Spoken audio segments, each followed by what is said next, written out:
How you doing? Guess what? This is what I'm riding tomorrow. I didn't have this one in the plans, honestly, if you want to know the truth. 1977 B model RM370. Done a lot of work to this over the winter. We done the motor. I went through the cases. I put seals in. I didn't find any bad bearings. I did a shifting fork. Look what my boy did to me. Here, yeah, I ride a Bell. Yeah, Bell helmet. I've used it for years. It's not the only brand made. What I've got here, my boy seen that frickin' hair right here, and he says up to the bike shop last year, and he says, Dad, I'll buy that if you put that on there. I said, I don't care. I said, when you're old and fat like me and wear bib overalls when you ride, it all makes sense to everybody. They'll understand. They'll get it. But that's that.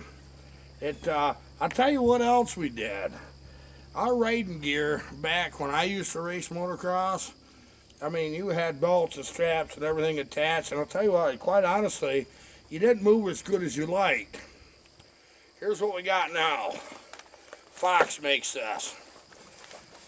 This is body armor for a bike. You got a turtleback.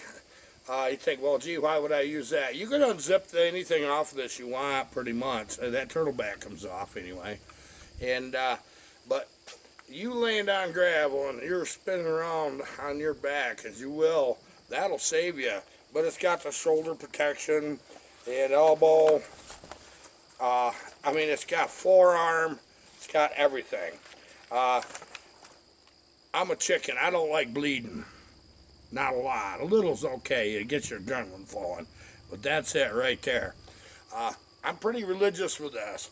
About the time I think, oh, I don't want to mess with it, and I go down and bang my elbow. I ride with riding boots, too. I've got some pretty good ones.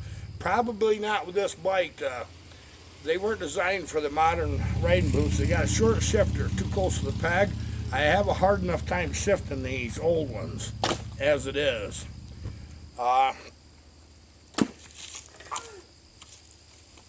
What's that? Barbara's afraid that I'm going to pull a stunt that I pulled this spring early. Tell you what I did.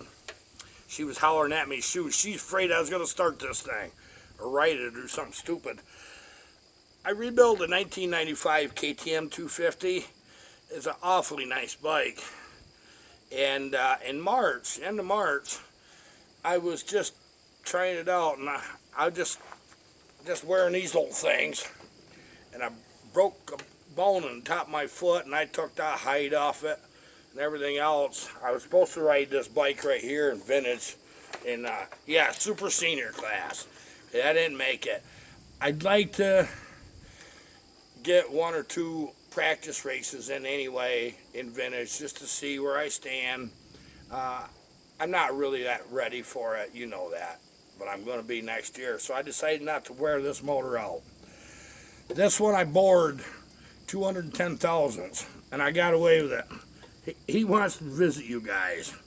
So anyways, it's a little bigger than the 370, and you know, they got that little dome on these pistons. It's Wisecoats in it, and I got the two-stage Blazing Reeds in it.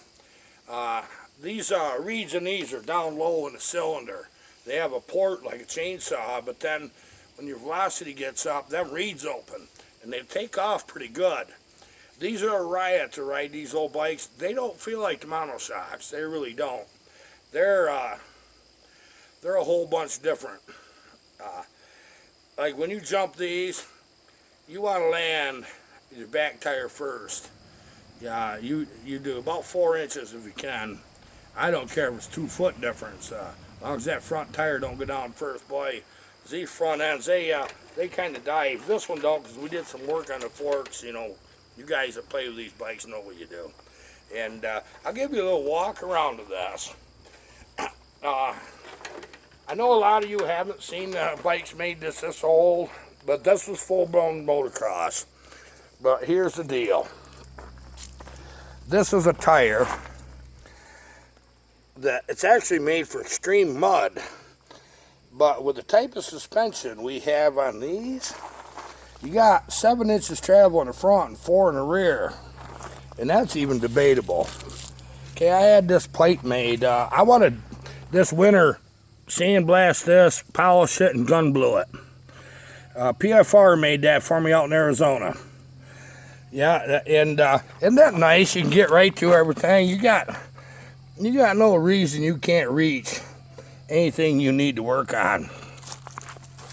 These shocks, believe it or not, came from Australia. And I was on the phone with a man. He says, I'll guarantee you right now. He says, you buy these shocks and you put them on that twin shocker you got, and I'll guarantee you won't have to do any adjustments. And I said, well, that's debatable. I never heard such thing. You know what? The man was right. Now, the man owned this before me a very, very long time ago. Put a 3-inch piece right here in that swing arm.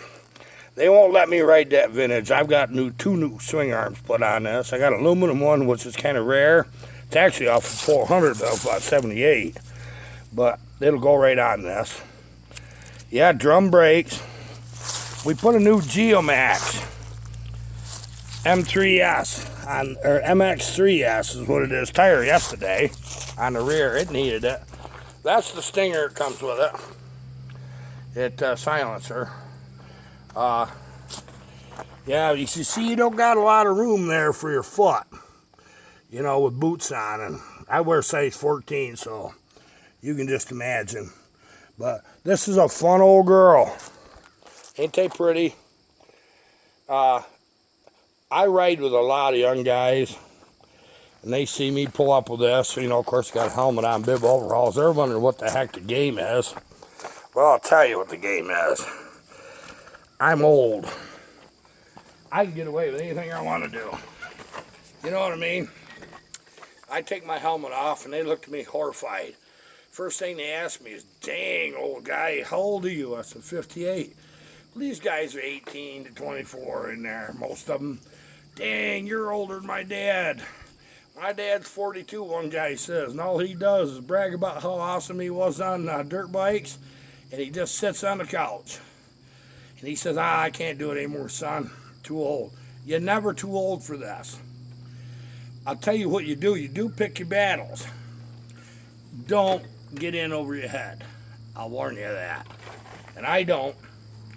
I take it pretty easy and pretty cautious these days. You'll see on videos. Of course, I've been known once in a while to wick them up pretty good. I don't have trouble keeping up with most of them young fellers, but sometimes I see something coming that they don't, just from the experience. Man, I'll either back way off or take a whole different approach. And you'll see that on these videos. I'm going to try to get some phone footage tomorrow, as well as GoPro with both of our GoPros. And we're going to see if we can't get some good stuff up and have at least an idea on the phone so I can upload it when we get home. So you at least get an idea of what we did. Okay, that's about it for now. Oh, my son Cullen has got a beautiful bike. Wait till you see that. He bought it last year. It's a 2018 Yamaha 250X, 2-stroke. It's a perfect bike for him, and it is beautiful. You'll enjoy seeing him with that. Our friend Tristan's riding with us. He said he's going to ride his 125 KTM tomorrow, he thinks. And I'm going to tell you something. That's the fastest 125 I ever seen. It'll run right with them 250s. I'm not kidding. You'll probably see that with your own eyes. Okay, I'm going to try to get off of this without tipping over again. No, I don't tip over often. If I do, it's a good one. It'll be great on video. Okay, that's it for now.